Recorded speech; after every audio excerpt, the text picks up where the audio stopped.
एक मिनट,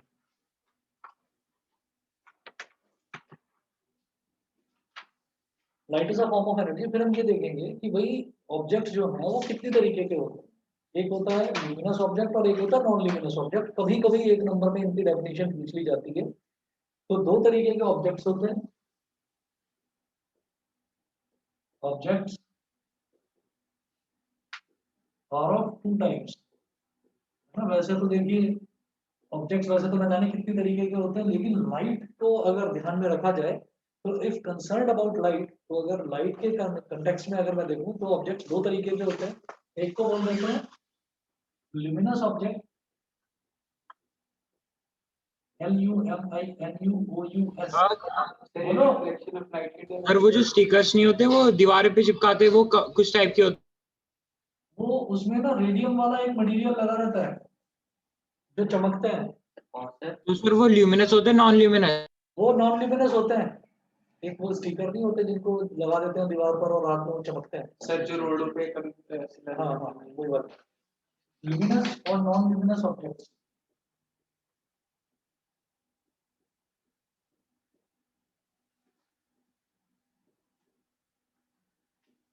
दो तरीके के होते हैं, ल्यूमिनस ऑब्जेक्ट्स होते हैं और नॉन ल्यूमिनस ऑब्जेक्ट्स होते हैं। तो ल्यूमिनस ऑब्जेक्ट का क्या होता है कि objects which emit light of their own, जो जिनके अंदर अपनी खुद की लाइट होती है और वो उसी लाइट को एमिट करते हैं, उनको बोल देते हैं ल्यूमिनस ऑब्जेक्ट्स। और जिनके अंदर अपनी खुद की लाइट नहीं होती, जब दूसरी लाइट उनके ऊपर एमिट करती है और वो चमकते हैं, तो उनको बोल देते हैं नॉन ल्यूमिनस ऑब्जेक्ट। ये वही चीज है कि अगर आपने कभी नोटिस करा हो कि रात में जब हम कभी गाड़ी में जाते हैं, ड्राइव करते हैं, तो आपने देखा हो कि जो डिवाइडर होता है, डिवाइडर के ऊपर छोटे छोटे छोटे छोटे पोल्स लगे रहते हैं, उस पर स्टिकर्स होते हैं। तो वो जो स्टिकर वैसे दिन में तो नहीं चमकते, लेकिन जब रात में उस पर लाइट पड़ती है तो लाइट के रिफ्लेक्शन से फिर वो हमको चमक कर दिखाई देते हैं, मतलब वो अंधेरे में ही दिखाई देते हैं। तो वो क्या है, उनके अंदर कोई खुद की तो बल्ब वगैरह तो लगे हुए नहीं है जो चमक कर हमको दिखाई दे रहे हैं। उन पर जब लाइट पड़ती है तो लाइट रिफ्लेक्ट होकर हमारे हमारे पास वापस आती है हमारी आंखों में, तो उसको हम बोल देते हैं non luminous object. Luminous object जैसे कि बल्ब, जैसे कि ट्यूबलाइट, ट्यूबलाइट के अंदर रोशनी होती है, हम उसको ऑन करते हैं तो वो रोशनी हमारे पास आती है। नॉन ल्यूमिनस ऑब्जेक्ट क्या होते हैं, नॉन ल्यूमिनस ऑब्जेक्ट जिनके ऊपर जब लाइट पड़ती है तब वो हमको चमक दिखाई देते हैं, नहीं तो नहीं दिखाई देते। फॉर एग्जांपल हम जिस पे लाइट पड़ती भी और वहाँ पे लाइट पड़ती है और वो तभी उनको दिखाई नहीं देता है, ऐसे कौन से ऑब्जेक्ट होते हैं? मतलब रिफ्लेक्ट नहीं करता ना, आप बता दो। तो वहां पर रिफ्लेक्शन हो गई नहीं। लाइट से ल्यूमिनस लाइट जो है, लाइट ल्यूमिनस है जो ट्यूबलाइट लगी हुई है या बल्ब लगा हुआ है। लाइट के बोलते हैं जो जो दूसरे की लाइट को रिफ्लेक्ट करे वो नॉन ल्यूमिनस होता है। जैसे फॉर एग्जांपल यहाँ बिल्कुल इस रूम में अंधेरा हो जाए तो मैं आप लोगों को देख ही नहीं सकता, तो हम सब क्या है, हम नॉन ल्यूमिनस ऑब्जेक्ट हैं। फिर मैंने एकदम से लाइट ऑन करी, लाइट ऑन करी तो वो लाइट आपके ऊपर पड़ी, रिफ्लेक्ट हुई लाइट और रिफ्लेक्ट होकर मेरी आंखों में आई, तो मैं आप देख सकता हूँ कि कहाँ कहाँ कौन कौन बैठा हुआ है। ठीक है, तो ये नॉन ल्यूमिनस और ल्यूमिनस में ये डिफरेंस है, ये क्लियर है? ठीक है, चलिए जी एक एक लाइन की इसकी डेफिनेशन है, वो डेफिनेशन मेंशन है नोट्स में, वो कर लेना आप। उसके बाद है नेचर ऑफ लाइट। तो लाइट का नेचर दो तरीके का होता है, एक होती है वेव थ्योरी और एक होती है पार्टिकल थ्योरी।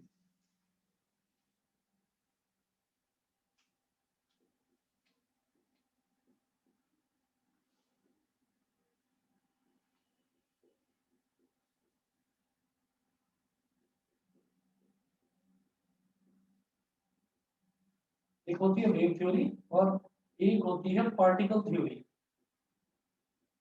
आपको नाम से ही समझ में आ गया होगा, बस जरा सा बताऊंगा आप एकदम क्लियर हो जाएगा, आप सबको समझ में आ जाएगा कि क्या है।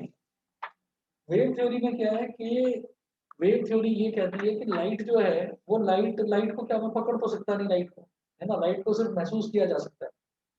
तो हम ये कहते हैं कि जो लाइट है ना, वेव थ्योरी ऑफ लाइट ये कहती है कि light is made up of electromagnetic waves.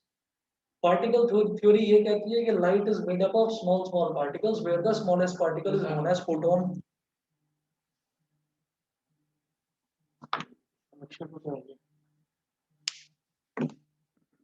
बेटा एक मिनट वेट करिए सभी। हाँ को जानकारी दे रही थी ऐसे करना करता रहेगा, बताता रहा। चलिए जी, देखिए आगे कंटिन्यू करते हैं। तो वेव थ्योरी ये कहती है कि light consist of electromagnetic waves, और पार्टिकल थ्योरी कहती है कि light consist of small small particles, जिसमें सबसे छोटे पार्टिकल को बोल देते हैं फोटॉन। ठीक है, बस इतना, एक एक लाइन की डेफिनेशन ये याद रखनी है, नोट्स में भेज दूंगा आपको, कर लेना। वेव थ्योरी ये light consist of electromagnetic waves, electromagnetic wave से मिलकर लाइट जो है वो बनती है। कि लाइट क्या है क्या है? ऐसा कि रोशनी हो जाती है, साथ में सब कुछ दिखने लगता है, अंधेरे में भी उजाला हो जाता है। तो हम ये कहते हैं कि लाइट किससे मिलकर बनी है? इलेक्ट्रोमैग्नेटिक वेव से मिलकर बनी है लाइट। ठीक, एक ये तो है वेव थ्योरी। और पार्टिकल थ्योरी क्या है कि लाइट जो है वो छोटे छोटे पार्टिकल से मिलकर बनी है। उन छोटे छोटे पार्टिकल्स को हम क्या बोलते हैं? फोटॉन। Photon, PHOTON, photon. ठीक है, इसके बाद अगला देखेंगे reflection of light. Reflection of light,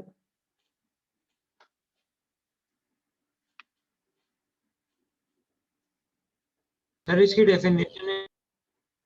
definition आती है? बता तो रहा हूँ, एक एक नंबर की कभी कभी आ जाती है, ओके सर। एक एक नंबर की। हाँ, तो रिफ्लेक्शन ऑफ लाइट जो है, रिफ्लेक्शन ऑफ लाइट में हम ये कहेंगे कि the bouncing back of light when it falls on a smooth surface is known as reflection of light. The bouncing back of light when it falls on a smooth surface is called reflection of light. There are two laws of reflection. क्या आपको laws लिखवाने की जरूरत है? Reflection के laws तो बचपन से करते आ रहे हो। भाई पहला लॉ ये है कि the incident ray, the normal and the reflected ray, they all lie in the same plane. और दूसरा लॉ ये है कि angle of incidence is always equal to the angle of reflection. ये है, ठीक है। तो ये लॉज ऑफ रिफ्लेक्शन हो गए रिफ्लेक्शन ऑफ लाइट में। शुरुआत से देख लेते हैं। हम लाइट में सबसे पहले लाइट को दो पार्ट्स में डिवाइड कर रहे हैं, रिफ्लेक्शन ऑफ लाइट और रिफ्रैक्शन ऑफ लाइट। एनसीईआरटी में एक ही चैप्टर दे रखा है। मैं लकीर के हिसाब से मैंने नोट्स प्रिपेयर करे हुए हैं, और लकीर में इसको दो पार्ट्स में डिवाइड कर रखा है, रिफ्लेक्शन और रिफ्रैक्शन। तो रिफ्लेक्शन वाला देख रहे हैं पहले चैप्टर। ऑब्जेक्ट्स दो तरह के होते हैं, ल्यूमिनस और नॉन ल्यूमिनस। जिन ऑब्जेक्ट्स में अपनी खुद की लाइट होती है, जो अपनी खुद की लाइट एमिट करते हैं, उनको बोलते हैं ल्यूमिनस ऑब्जेक्ट्स। जो ऑब्जेक्ट्स जो ऑब्जेक्ट्स ऐसे होते हैं जिनके अंदर खुद की लाइट नहीं होती, जब उसके ऊपर दूसरी लाइट पड़ती है और वो रिफ्लेक्ट बैक होकर हमको नजर आती है, तो उसको हम बोल देते हैं नॉन ल्यूमिनस ऑब्जेक्ट। ठीक है, उसके बाद नेचर ऑफ लाइट। लाइट जो है वो दो तरीके से डिफाइन करी जाती है, वेव थ्योरी और पार्टिकल थ्योरी।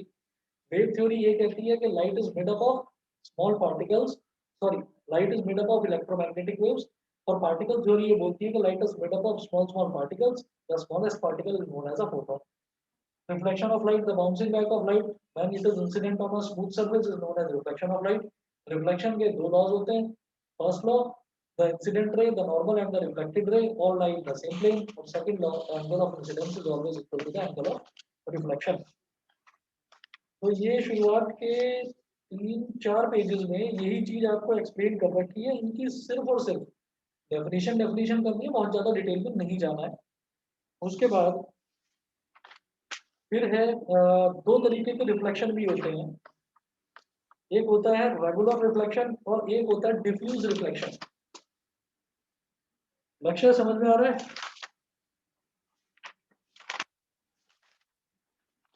लक्ष्य, आवाज आ रही है मेरी? Yes sir. अच्छा, अब हो गया ज्वाइन? यस सर, सर मैंने रीबूट कर दिया था। ओके ओके ओके, ठीक है। मुझे लगा दूसरा वाला है। कुछ पढ़ने का मूड नहीं होता क्या सबका? कुछ कम हो जाता है ऑनलाइन भी, ऑफलाइन, ऐसा लगता है। वीकेंड हो गया सर, थोड़ा घूम फिर जाओगे। चिल मारता है। मैं ये सोच रहा हूँ मेरा मतलब ऐसा ही होना चाहिए कि सैटरडे की छुट्टी होनी चाहिए, संडे की नहीं होनी चाहिए। नहीं, सही है सर, सही है सर। सैटरडे पढ़ाओ, संडे छोड़ दो। अच्छा अच्छा, वो जो सर संडे तो सही है सर। सर संडे बहुत कॉम्प्लिकेटेड डे है सर। हाँ सर, सोने को मिलता है। तो सब्जी लानी पड़ती है सर 809। 800 में क्या करना पड़ता है? सब्जी लानी पड़ती है सर। सब लेकर आते हैं भाई, सब लेकर आते हैं, बहुत बढ़िया मिलती है, बहुत बढ़िया मिलते हैं, बहुत सही दामों पर। यहाँ पर पीछे ही ना, उधर ही जहाँ मंदिर के आसपास। और ये जो पूरी पीछे वाली जो रोड दिखाई दे रही है ना आपको, आयुष्मान, यहाँ तक गाड़ियां लग जाती है, इतनी भीड़ होती है, आप निकल नहीं सकते गाड़ी लेकर, इतनी भीड़ होती है। चलिए जो अगला देखेंगे, टाइप्स ऑफ रिफ्लेक्शन। एक होता है रेगुलर रिफ्लेक्शन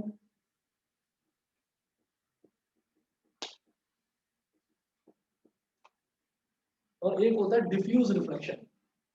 रेगुलर रिफ्लेक्शन और एक होता है डिफ्यूज रिफ्लेक्शन।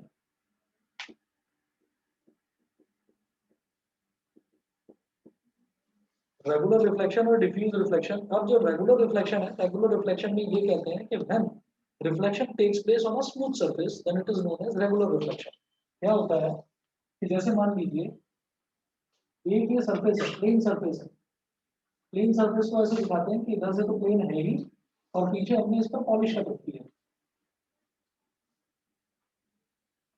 तो यहां पर एक रे ऑफ लाइट ऐसे इंसिडेंट कर गई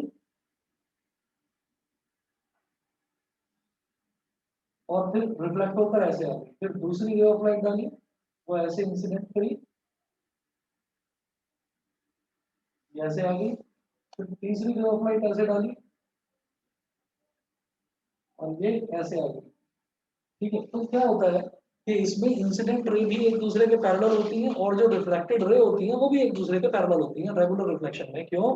because this reflection takes place on a smooth surface. ठीक है, रेगुलर रिफ्लेक्शन। उसके बाद बात करते हैं डिफ्यूज रिफ्लेक्शन की। फिर ये भी कह सकते हैं रेगुलर रिफ्लेक्शन में एंगल से फिर ये तो हो गया रेगुलर। और जो डिफ्यूज है, डिफ्यूज में हम ये बोलेंगे कि सरफेस जो है वो थोड़ी टेढ़ी मेढ़ी है, स्मूथ नहीं है। पीछे से आप इस सरफेस को भले ही कितना भी पॉलिश कर दो, लेकिन आगे से जो सरफेस है वो स्मूथ नहीं है।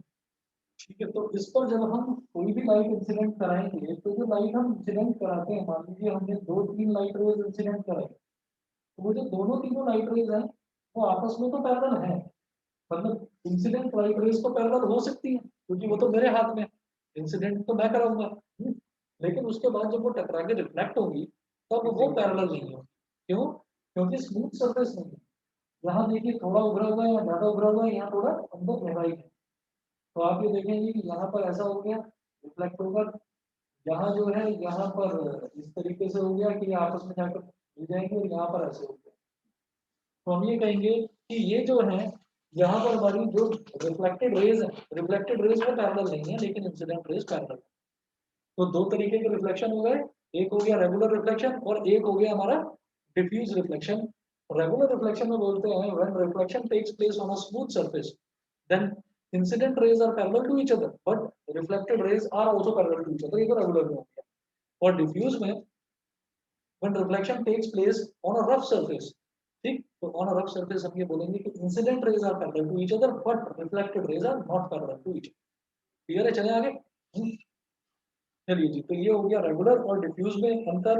उसके बाद हम ये कहेंगे कि जब भी कभी हम रिफ्लेक्शन की बात करते हैं तो रिफ्लेक्शन क्या है कि फॉर एग्जांपल हम शीशे में खड़े होकर अपना चेहरा देखते हैं दर्पण में, तो हम ये कहते हैं कि हमें जैसे हम देख रहे हैं अपने आप को, तो अगर मान लो मैं अपना राइट हैंड उठा रहा हूँ तो मुझे ऐसा लगता है कि मेरी इमेज अपना लेफ्ट हैंड उठा रही है।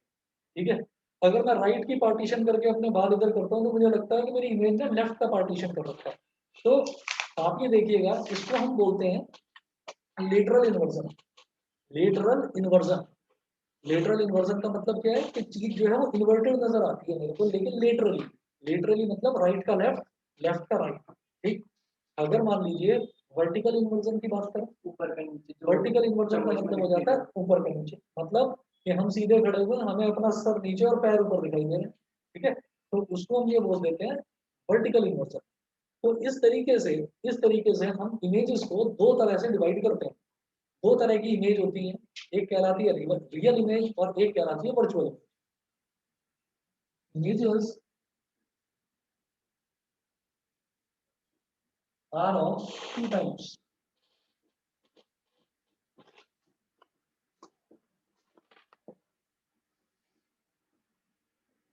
Real image, second virtual image.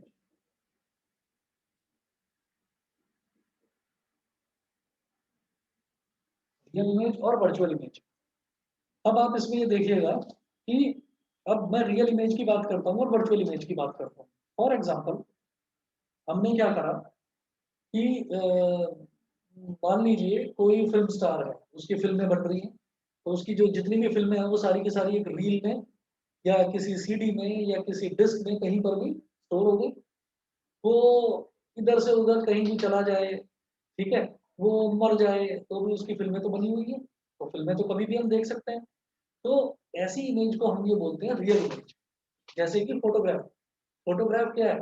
Photograph मैंने यहाँ पर रख दी, अपनी फोटो खींच के रख दी, तो मेरी फोटो तो यहाँ पर आप देख सकते हो कभी भी। तो उसका मतलब क्या है कि वो इमेज क्या हो गई, वो रियल इमेज हो गई कि वहां पर ऑब्जेक्ट का होना, ऑब्जेक्ट मतलब मैं, मेरा होना जरूरी नहीं है। अगर मेरी फोटो रखी है तो आप फोटो देखते बता सकते हैं कि यहाँ पे ये इसकी फोटो है, ठीक। उसके बाद हम बात करते हैं वर्चुअल इमेज। वर्चुअल इमेज जो है, वर्चुअल इमेज वो होती है कि जब हम शीशे में अपने आप को देख रहे हैं, तो जब तक हम खड़े हुए हैं ना शीशे के आगे, तब तक तो हमारी इमेज दिखाई दे रही है। हम शीशे के आगे से हट गए तो हमारी इमेज दिखाई नहीं देती। तो images that can be obtained on a screen, screen मतलब वही स्क्रीन जैसे लैपटॉप की स्क्रीन, मोबाइल की स्क्रीन, या पोस्टर हो गया, या फिल्म का पर्दा हो गया, तो उसको सबको हम क्या बोलते हैं, उसको हम बोल देते हैं स्क्रीन। वो सारी की सारी स्क्रीन है। कि ऐसी इमेज जिसको स्क्रीन पर ऑब्टेन किया जा सके उसको बोलते हैं रियल इमेज। रियल इमेज के लिए ऑब्जेक्ट जो है, ऑब्जेक्ट वहां पर होना जरूरी नहीं है ऑब्जेक्ट का। ऑब्जेक्ट एक बार है, आपने फोटो कैप्चर कर ली तो उसको रियल इमेज बोलेंगे। अगर मान लीजिए मैं वर्चुअल इमेज की बात करूंगा, तो virtual image remains there as long as the object is there. अब कुछ प्रॉपर्टीज हैं, जब हमने रिफ्लेक्शन रिफ्रैक्शन, जब लाइट के अलग अलग नेचर देखे और हमने मिरर में रिफ्लेक्शन होता हुआ देखा, तो हमने कुछ प्रॉपर्टीज देखी कि जो रियल इमेज है, real image is always inverted. Real image हमेशा उल्टी होती है, ठीक है। तो क्या है कि मेरे रेटिना पर जो इमेज बनती है ना भाई, मैं तुम्हें देख रहा हूँ, तुम्हें देख रहा हूँ, तो मेरे रेटिना पर आपकी सबकी इमेज उल्टी बन रही है। लेकिन क्या है, with due period of time, धीरे धीरे जब बच्चा बड़ा होता है तो धीरे धीरे क्या होता है कि उसका जो माइंड है वो उसको सीधा इंटरप्रेट करना शुरू कर देता है कि ये ठीक नहीं। हाँ, जो छोटे बच्चे होते हैं वो उल्टा देखते हैं। हाँ, छोटे बच्चे हमको उल्टा देखें, छोटे बच्चों को सारी दुनिया उल्टी दिखाई देती है। धीरे धीरे जैसे जैसे उनका माइंड डेवलप होता है तो उनको फिर वो सीधा दिखना शुरू हो जाता है, उनको समझ में आ जाता है कि हाँ भाई बहुत इधर है ना। तो इस तरीके से, और आपने ये नोटिस भी करा होगा, प्रूवन फैक्ट है ये नोटिस भी करा होगा कहीं पर भी किसी ने घर में छोटे बच्चे देखे हो, तो छोटा बच्चा पहले जब छोटा होता है 1 महीने तक तो उसकी आंखें बार बार बंद भी रहती है, लेकिन जब उसकी आंखें खुलती है तो बहुत बड़ी बड़ी आंखें खोलता है छोटा बच्चा। कोई भी ऐसा नहीं होता कि बिल्कुल छोटी छोटी आंखें खोल रहा है, बड़ी बड़ी आंखें, ये है कि वो सारी दुनिया को देखता है तो वो सब कुछ उल्टा ही उल्टा नजर आता है, ठीक। वो सोचता है कि आवाज तो इधर से आ रही है लेकिन मुंह तो नीचे है ना। तो ऐसा बड़ा अजीब सा वो बिहेवियर होता है उनका। इसीलिए वो जो छोटा बच्चा होता है, छोटा बच्चों को जब सब कुछ समझ में धीरे धीरे आने लगता है, तब वो चीजों को सही इंटरप्रेट करने लगता है। शुरुआत में हम कहते भी हैं हेलो हाँ, जो भी कुछ करते हैं, लेकिन बच्चा कुछ रिएक्ट नहीं करता, कुछ जवाब नहीं देता, वैसे ही कभी भी हंस देता, वैसे ही कभी भी रो देता, ठीक है। तो शुरुआत में जो हमारा ह्यूमन ब्रेन धीरे धीरे डेवलप होना शुरू होता है, और फिर हम उल्टी इमेज को सीधा इंटरप्रेट करना शुरू कर देते हैं। लेकिन हम बूढ़े भी हो जाएं तब तक भी हमारा जो रेटिना है, हमारे रेटिना पर इमेज उल्टी ही बनती है, ठीक है, क्योंकि जो भी मैं अपनी आंखों से देख रहा हूँ मैं रियली देख रहा हूँ, ठीक। अच्छा, वो बेटा 1 मिनट रुकिएगा, कुछ प्रॉब्लम हुई है इसमें। सर, चल गया, हाँ बताओ। रेटिना में उल्टी इमेज बनती है मतलब वो रियल होती है। वो रियल होती है, रियल इमेज की प्रॉपर्टी है कि real image is always inverted. Virtual image की प्रॉपर्टी है कि virtual image is always direct, direct मतलब सीधी, ठीक है। तो हम ये कहते हैं any image which can be obtained on a screen is called real image which is always inverted. Real image हमेशा इन्वर्टेड होगी। एनी इमेज व्हिच रिमेन्स, हाँ जो हम फोटो खींचते हैं तो वो तो इन्वर्टेड मतलब कैमरा के अंदर वो सारा का सारा प्रोसीजर फिक्स है ना, इस तरीके से। मतलब जैसे अभी आप ये देखोगे कि मैं यहाँ पर जो खुद को देख रहा हूँ ना, कि मैं जो लिख रहा हूँ वो मुझे इधर दिखाई दे रहा है या उधर दिखाई दे रहा है, तो यहाँ पर आप इसको पढ़ नहीं सकते, उल्टा दिखाई दे रहा है, ठीक है। और यहाँ पर आप जब कैमरा से इसको देख रहे हैं तो यहाँ से आपको ये सीधा दिखाई दे रहा है, तो वो जो प्रोसीजर है वो वहाँ पर फिक्स है। देखो उल्टा दिख रहा है, रिफ्लेक्शन ऑफ लाइट कहाँ पर समझ में आ रहा है, तो उल्टा लग रहा है, उल्टा लग रहा है। अगर यहाँ पर मुझे सीधा दिखने लगेगा तो स्क्रीन पर जो बच्चे देख रहे हैं उनको उल्टा दिखाई देगा, ठीक है। तो ये जो है, ये जो सिस्टम है, ये कैमरा के अंदर फिटेड होता है, ठीक है। चलिए जी, इसके बाद virtual image always erect, real image always inverted.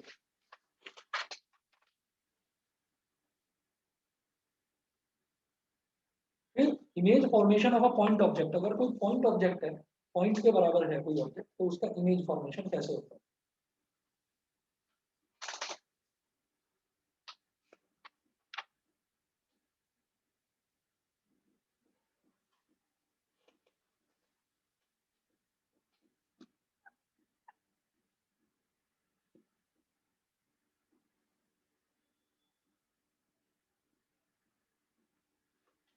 Image formation of a point object और प्लेन मिरर। मैं सबसे पहले प्लेन मिरर की बात कर रहा हूँ। वैसे मिरर जो है वो दो टाइप के होते हैं, कॉनकेव और कॉन्वेक्स, उन पर अभी बाद में आएंगे स्फेरिकल मिरर्स पर।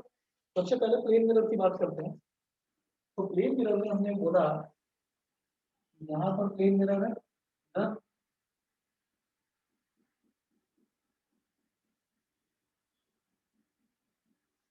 और इधर एक पॉइंट ऑब्जेक्ट है। ऑब्जेक्ट को हम बोल देते हैं ओ। पॉइंट ऑब्जेक्ट का मतलब ये है कि कोई एक छोटी सी नीडल पड़ी हुई है या छोटा सा कोई एक डॉट पड़ा हुआ है, कुछ भी है छोटा सा, पॉइंट ऑब्जेक्ट है। अच्छा, अब प्लेन मिरर की ये प्रॉपर्टी होती है कि जितनी लेंथ होती है ना मिरर की और ऑब्जेक्ट की, उतनी ही पीछे इमेज बनती है। इसको थोड़ा सा आगे बनाता हूँ। और हमने क्या करा कि यहाँ पर मैं दो लाइट रेज लूंगा, कोई दो लाइट रेज हम लेंगे। हमने ये कहा कि यहाँ पर लाइट रेज कितनी है जो ऑब्जेक्ट में से निकल रही है। फॉर एग्जांपल मैं आप लोगों को देख रहा हूँ तो आप लोगों के ऊपर लाइट पड़ रही है, तभी आप लोग मुझे दिखाई दे रहे हैं, वरना दिखाई नहीं दे। ठीक है, तो आपके ऊपर जो लाइट रेज पड़ रही है वो कितनी पड़ रही है, infinite number of light rays, बहुत सारी लाइट रेज। आपके ऊपर लाइट रेज पड़ के कितनी लाइट रेज मेरी आंखों पर वापस आएंगी, इनफाइनाइट नंबर ऑफ लाइट। हम स्टडी करने के लिए infinite number of light rays ना लेकर हमेशा दो लाइट रेज लेंगे, तो हमें स्टडी करने में आसानी होती है। तो मैं दो लाइट रेज ले रहा हूँ। एक लाइट रे मैंने ऐसे ले लिया कि एक लाइट रे मान लीजिए ऐसे जा रही है, ऐसे। दूसरी लाइट रे को मैंने मान लिया कि ये ऐसे और इस प्लेन मिरर पर टकराए। ठीक है, ठीक है, ठीक है। इसके बाद मैं ये कहता हूँ कि यहाँ से इस पॉइंट पर ये इंसिडेंट लाइट है, इंसिडेंट रे ऑफ लाइट है जो ऑब्जेक्ट से मिरर पर टकराए। फिर ये दूसरी इंसिडेंट लाइट है, तो इस जगह पर आप क्या बनाएंगे, नॉर्मल बनाएंगे। नॉर्मल कहाँ बनाया जाता है, always at the point of incidence. जहां पर इंसिडेंट रे टकराती है वहीं पर नॉर्मल लाइन बनाई जाती है। ये नॉर्मल के साथ बनेगा angle I, angle of incidence. तो जितना एंगल ये होगा उतने ही एंगल पर ये लाइट रे ऐसे रिफ्लेक्ट होगी, ये हो गया एंगल ऑफ रिफ्लेक्शन। फिर दूसरी रे ऑफ लाइट जो है वो यहाँ आ रही है, तो इस पर आप नॉर्मल बनाएंगे, ऐसे बना लिया। यहाँ पर अगर ये I1 है और ये R1 है, यहाँ पर इंसिडेंट एंगल I2, ये वाला कितना हो गया R2। और आप ये मानिएगा कि यहाँ पर ऑब्जर्वर की यानी कि हमारी आंख है इस तरह,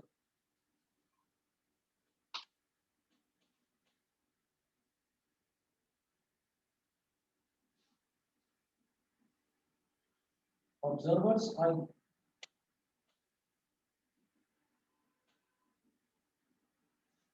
ठीक है, ऑब्जर्वर्स आई में ये रिफ्लेक्टेड रेज इस तरीके से आ रही है। अगर मैं इनको पीछे खींचूं, पीछे ड्रॉ करूं,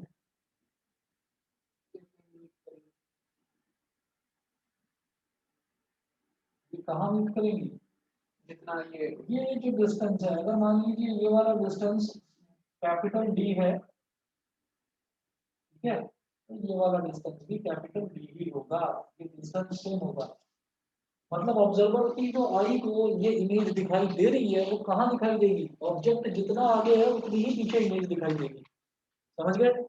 इसीलिए क्या होता है कि अगर मान लीजिए हम किसी भी हम शोरूम में जाते हैं, जो छोटा सा शोरूम है, तो आपने ज्यादातर देखा होगा जो कपड़ों का शोरूम होता है, वहां पर आपने ज्यादातर देखा होगा वो जो लास्ट वाली वॉल होती है, वो लास्ट वाली वॉल पर थोड़ा सा प्लेन मिरर लगा देते हैं। तो ये इफेक्ट ऐसा दिखाई देता है कि अरे बहुत बड़ी दुकान, बहुत बड़ा शोरूम है। ठीक है, क्यों, क्योंकि जितनी लेंथ है, मान लीजिए वो 3 मीटर या 4 मीटर गहरी दुकान है, तो आपने बड़ा एक शीशा लगा दिया वहां पर, तो वो आपको अगर 3 मीटर गहरी दुकान है, 4 मीटर गहरी दुकान है, तो डबल यानी कि आपको 8 मीटर गहरी दुकान दिखाई देगी। ठीक है, सिर्फ एक इल्यूजन होता है, सिर्फ एक आंखों का धोखा होता है। ठीक है, तो ऑब्जेक्ट जितना आगे रखा हुआ है हमें वो ऑब्जेक्ट उतना ही पीछे नजर आएगा। यहाँ तक क्लियर है बेटा? सभी को बता दीजिए, ऑनलाइन वाले बच्चे भी बता दो। Yes Yes, yes sir. जो पार्ट में मेरी बात है मतलब डेजर्ट में सर वहाँ पानी दिख रहा है हाँ, वो मिराज होता है, मिराज। मिराज बोलते हैं, उसमें क्या है, वो भी एक नजर का धोखा है, इल्यूजन है। कि जब हम कहीं सड़क पर जा रहे होते हैं ना, बहुत दूर तक जा रहे होते हैं, तो दूर अगर मैं सड़क को देखता हूँ तो पानी दिखाई देता हाँ सर, वो जाते हैं तो धूप से भी पड़ जाते हैं, अगर पानी है वहाँ पे। है। हाँ, और कभी एक ना, एक पूरे इंडिया को जोड़ने वाला, पूरे इंडिया को मतलब जैसे पूरा इंडिया हमारा जम्मू कश्मीर से शुरू होता है और लास्ट पॉइंट हम कन्याकुमारी। केरला तक हम जाते हैं, तो केरला का भी जो बॉर्डर है वो भी आप समझ लीजिए, जो मतलब जो जिसके बाद सीधा समंदर शुरू हो जाता है और फिर श्रीलंका को कनेक्ट करता है। तो रामेश्वरम। क्या कह रहे हो? रामेश्वरम। तो हाँ, वो तो तमिलनाडु में है। मैं कह रहा हूँ लास्ट जो है ना पॉइंट, वो केरला का पड़ता है सबसे नीचे। तो मैं ये कहता हूँ कि अगर हम जम्मू कश्मीर से स्टार्ट करते हैं और केरला तक जाते हैं, तो उसके लिए जो गवर्नमेंट ने एक नॉर्थ साउथ कॉरिडोर बनाया। North to south corridor. आप north to south corridor Google पर डालो या गूगल मैप पर डालो और उसको आप पकड़ लो। अब वो क्या है कि वो छोटी छोटी जो हाईवेज है, जैसे हमारा NH58 है या NH24 है, तो ये हाईवेज जो है वो जहां पर भी नॉर्थ साउथ कॉरिडोर को कनेक्ट करेंगे उसको पकड़ लो और कुछ चलते ही चले जाओ, तो आप इंडिया के आखिरी कोने पर पहुंच जाओ। तो नॉर्थ साउथ कॉरिडोर में कई कई जगह ऐसी आती हैं जहां पर रोड जो है वो बिल्कुल सीधी है। जैसे मान लीजिए यहाँ से मेरठ की रोड है। अब यहाँ से अगर आप राजनगर एक्सटेंशन की रेड लाइन पर खड़े होकर मेरठ की तरफ देखोगे तो क्या आपको मेरठ दिखाई दे जाएगा? नहीं दिखाई देगा ना, क्योंकि थोड़ी थोड़ी मतलब थोड़ी थोड़ी दूरी पर थोड़ा थोड़ा टर्न आता है रोड पर, तो आप देख नहीं सकते।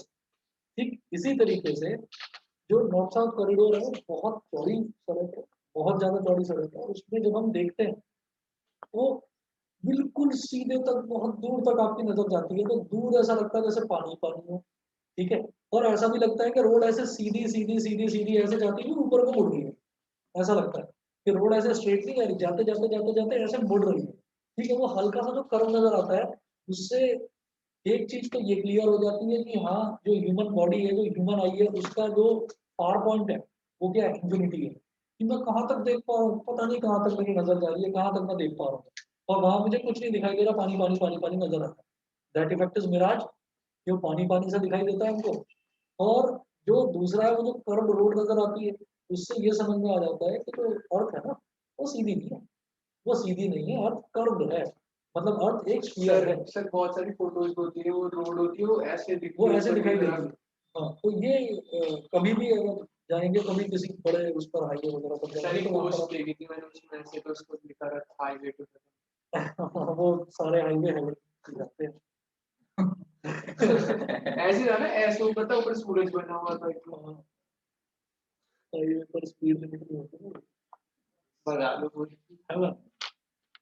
चलिए जी, तो image formation of a point object, तो पॉइंट ऑब्जेक्ट का इमेज फॉर्मेशन ये हो गया। इसके बाद अगर एक फाइनाइट ऑब्जेक्ट का इमेज फॉर्मेशन देखना है तो वो देख लीजिए। अरे ये ऑनलाइन वाले बच्चे हैं या सो गए सब? नहीं सर है अरे अनमोल तो है, अंश की आवाज नहीं आ रही। अंश, आस्था, देवशी, दिवस। सर मैं यही हूँ। अच्छा यही यस सर हो? Yes sir. अच्छा अच्छा, चलो सर ठीक है, मैं भी। चलो सही है। देवशी और दिवस किधर है? आवाज नहीं आ रही। बोला तो मैंने भी। अच्छा बोला था, चलो ठीक है। और यश, यस सर इधर रॉकिंग स्टार यश, वो भी है। सर मैं भी हूँ। Okay, you are there, I no.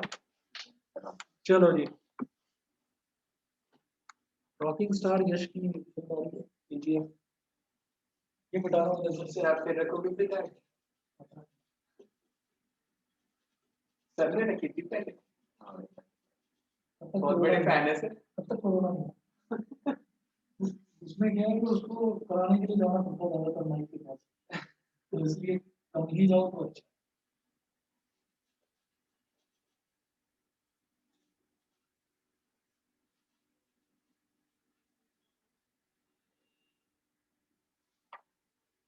चलिए जी, अब image formation of a finite object ये भी देख लीजिए।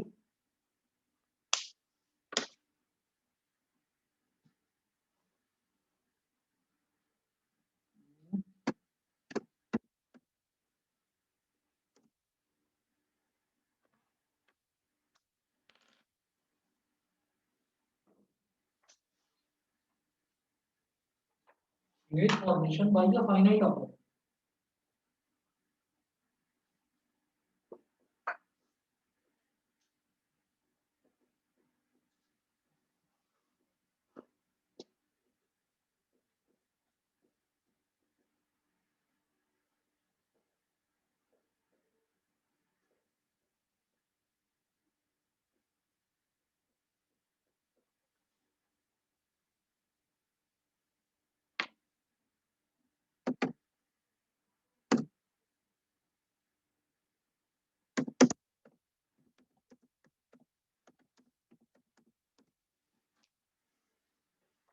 चलिए जी, अब जरा देखते हैं फाइनाइट ऑब्जेक्ट है।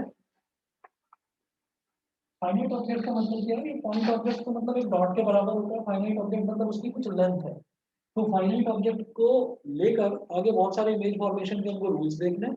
तो अब जरा देखिएगा,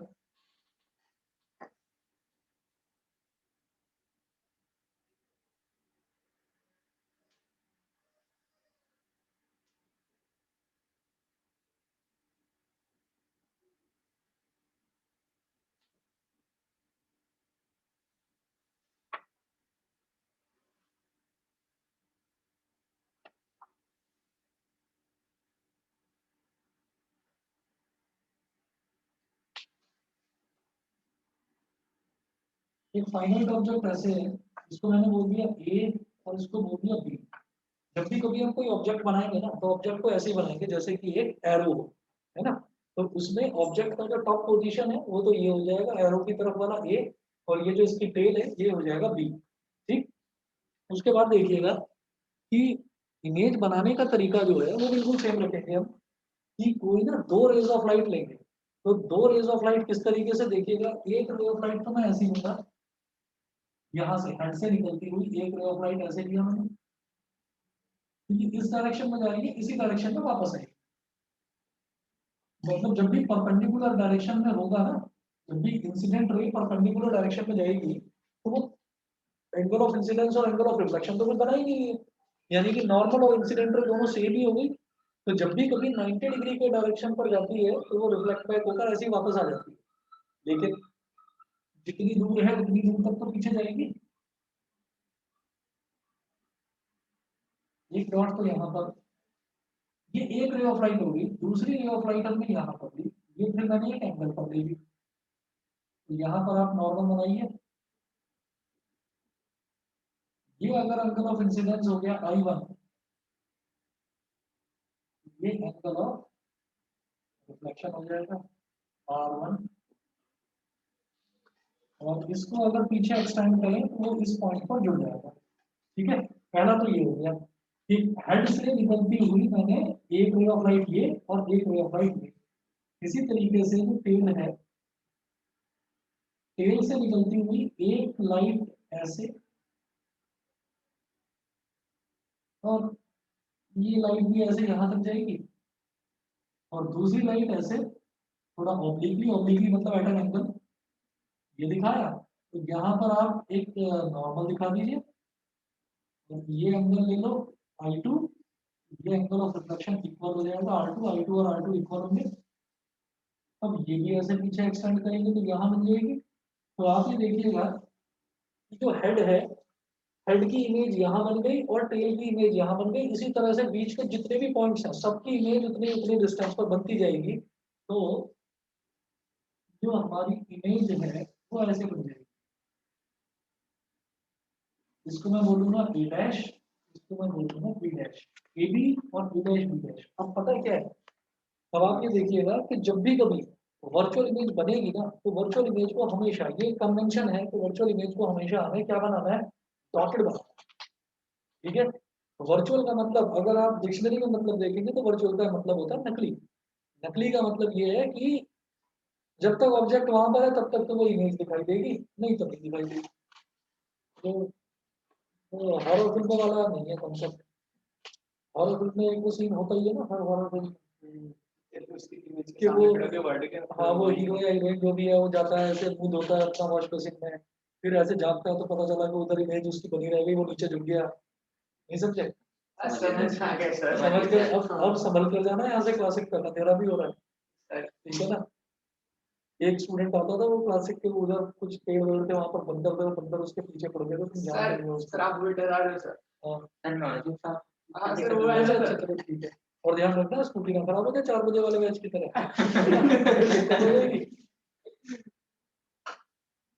चलिए जी, अब अगला देखते हैं, ये है हाँ न्यूट्रल इन्वर्जन तो मैंने आपको बता दिया। इसके बाद एक क्वेश्चन करेंगे जी, ये प्लेन मिरर का क्वेश्चन नोट करिएगा सभी। An incident ray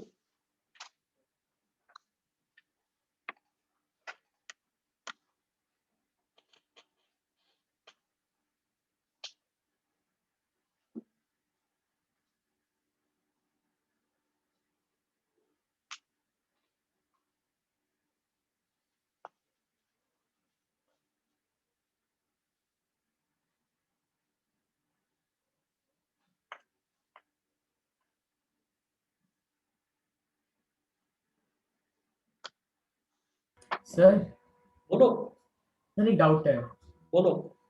sir. जो तो फिर हमारी जो जो इमेज की हाइट होगी और जो हमारी ऑब्जेक्ट की हाइट होगी वो हमेशा सेम होगी ना? प्लेन मिरर के केस में हमेशा सेम होगी, हाँ, तो सर जो मैग्निफिकेशन होगा वो हमेशा 1 ही आएगा हमारा हमेशा प्लेन मिरर के बनाएगा केस प्लेन में। मिरर के केस में। भाई तभी तो देखो, अगर प्लेन मिरर आपके वॉशरूम में प्लेन मिरर लगा हुआ है, तो वो जितना बड़ा मिरर है बस आपकी उतनी ही हाइट उसमें नजर आती है, पूरे नजर नहीं आते आप उसमें। वहीं दूसरी जगह आप ये देखो कि जो आपकी गाड़ी है, गाड़ी के पीछे जो मिरर होता है, गाड़ी के पीछे देखने वाला जो मिरर होता है, रियर व्यू मिरर, वो इतना सा होता है, छोटा सा मिरर होता है वो, और पीछे इतना बड़ा ट्रक चला हुआ आ रहा होता है, वो पूरा का पूरा ट्रक उसमें दिखाई दे जाता है। ठीक है ना? तो इसका मतलब क्या है कि वहां पर मैग्निफिकेशन बहुत ज्यादा कम करा गया फ्रैक्शंस में, तभी तो इतना बड़ा ट्रक जो है वो इतना सा नजर आ रहा है आपको उसमें। और वहां पर एक लाइन लिखी भी रहती है, objects in the mirror are closer than they appear. ठीक है ना? मतलब अगर आपको वो ऑब्जेक्ट छोटा सा दिखाई दे रहा है, तो इसका मतलब ये नहीं है कि ट्रक जो है वो कई किलोमीटर पीछे है, हो सकता है बाजू में ही हो या थोड़ा सा पीछे हो, तो इसलिए संभल के मोड़ना होता है। अच्छा समझ में जब उसके वो ऑन होना, उस पर वो कॉन्वेक्स और कॉन्केव होना, है ना, उभरी हुई साइड पर उल्टा दिखाई देता है, उसको देखकर ही अनुभव कर चुका है कई बार।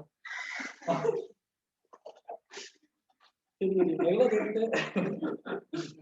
An incident ray makes an angle of an incident ray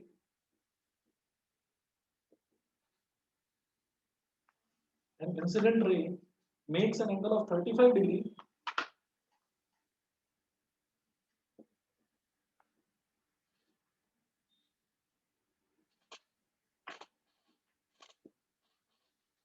नीचे कर रहा हूँ। An incident ray makes an angle of 35 degree with the surface of a plane mirror. Makes an angle of 35 degree with the surface of a plane mirror.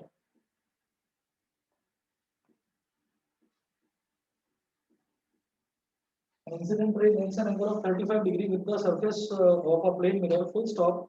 What is the angle of reflection?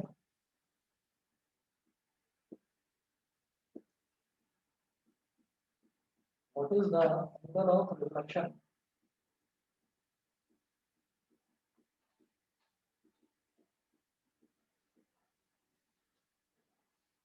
An incident ray makes an angle of 35 degree with the surface of a plane mirror.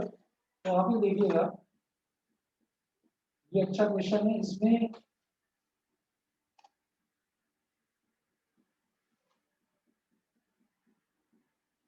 ये plane mirror है, plane mirror पे मैंने क्या करा, एक incident ray डाली, और ये जो इंसिडेंट रे है ये surface of the plane mirror, यानी कि प्लेन मिरर के सरफेस के साथ ये 35 डिग्री का एंगल बना। तो आप कहोगे नहीं जी मैं तो ये वाला लूंगा 35, है ना, हम 35 वो वाला ले ही नहीं सकते क्योंकि 45 क्या 90 से छोटा है, तो ये एक्यूट एंगल है, तो इसको मुझे इधर ही दिखाना पड़ेगा 35। ठीक है? अब यहाँ पर at the point of incidence, यानी कि इंसिडेंट रे जिस पॉइंट पर टकराती है उस पॉइंट को हम बोलते हैं पॉइंट ऑफ इंसिडेंस। तो यहाँ पर अगर मैं एक डॉटेड लाइन ड्रॉ करूंगा तो ये नॉर्मल बन जाएगी, नॉर्मल को चलिए मैंने एन बोल दिया। ठीक है? तो ये वाला एंगल कितना होगा? एक्चुअली एंगल ऑफ इंसिडेंस ये होता है कि इंसिडेंट रे नॉर्मल के साथ 90 - 35 90 - 35, तो कितना हो जाएगा ये? I angle I is equal to 90 degree minus 35 degree कितना 55 55 55 डिग्री हो जाएगा, ये हो गया 55 डिग्री। और फिर इसी तरीके से जो इधर बनेगा एंगल ऑफ रिफ्लेक्शन वो भी 55 डिग्री होगा भाई, सेकंड लॉ ऑफ रिफ्लेक्शन भाई,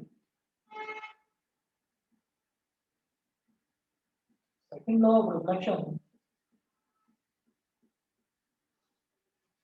angle R is equal to 55 degree। Clear है? तो हमेशा याद रखना कि ये कंफ्यूज करने के लिए कई बार दिया जा सकता है कि आपसे ये बोले an incident ray makes an angle of 35 degree with the surface of a plane mirror, तो प्लेन मिरर की सरफेस के साथ ही तो बना रहा है ना 35 डिग्री, ठीक। वो इंसिडेंट रे किसके साथ बनाना चाहिए? नॉर्मल के साथ जो एंगल बनाएगा वो कहलाएगा एंगल ऑफ इंसिडेंस। तब एंगल ऑफ इंसिडेंस निकाल के फिर अपने एंगल ऑफ इंसिडेंस को रिफ्लेक्शन के इक्वल हो, ये 55 डिग्री है। उसके बाद एक क्वेश्चन और देखेंगे, क्वेश्चन लिखूंगा, सोचकर आंसर आप खुद बताना, नोट करने की जरूरत नहीं है, नोट्स में इसके भेज दूंगा, जो नोट करने वाली चीज होगी वो मैं बताऊंगा आपको कि कहाँ नोट करना है, क्या नोट करना है।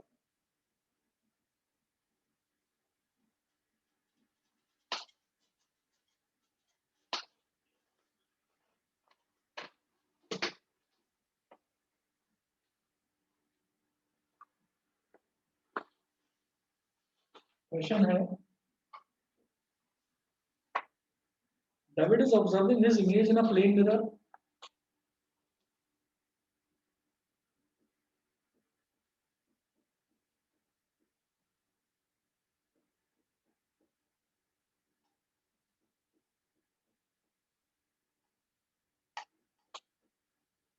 David is observing his image in a plane mirror.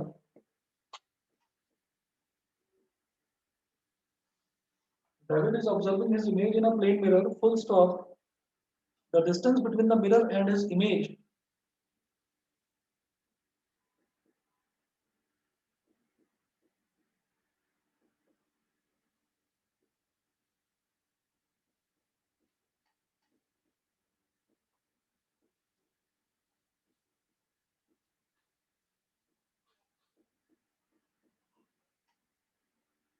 the distance between the mirror and his image is 4 meter, and his image is 4 meter. Stop. If he moves 1 meter towards the mirror, if he moves 1 meter towards the mirror,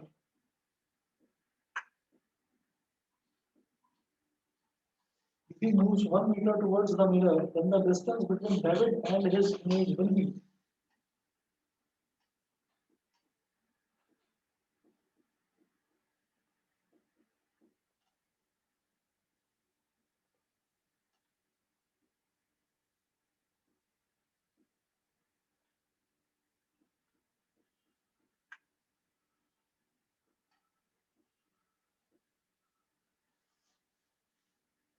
if he moves 1 meter towards the mirror, then the distance between David and his image will be, आप options दे रखे हैं, ये option है 3 metre 5 metre, ये है 3 metre, B है 5 metre, सी है 6 metre और डी है 8 मीटर। ठीक है, David is observing his image in a plane mirror, यहाँ पर एक प्लेन मिरर है सर 6 मीटर 6 होगा। और डेविड कितनी दूरी पर है? 4 मीटर है प्लेन मिरर से उसकी दूरी, तो उसकी जो इमेज है वो भी तो 4 मीटर के पीछे होगी। अब डेविड 1 मीटर आगे की तरफ बढ़ गया, यानी कि अब उसकी दूरी कितनी रह गई?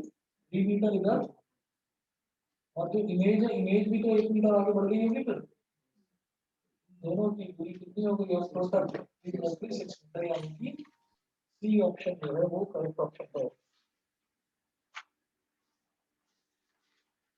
इसी तरीके से आगे भी एक क्वेश्चन है, मैं आपको नोट्स में भेजूंगा, आप लोग देखिएगा।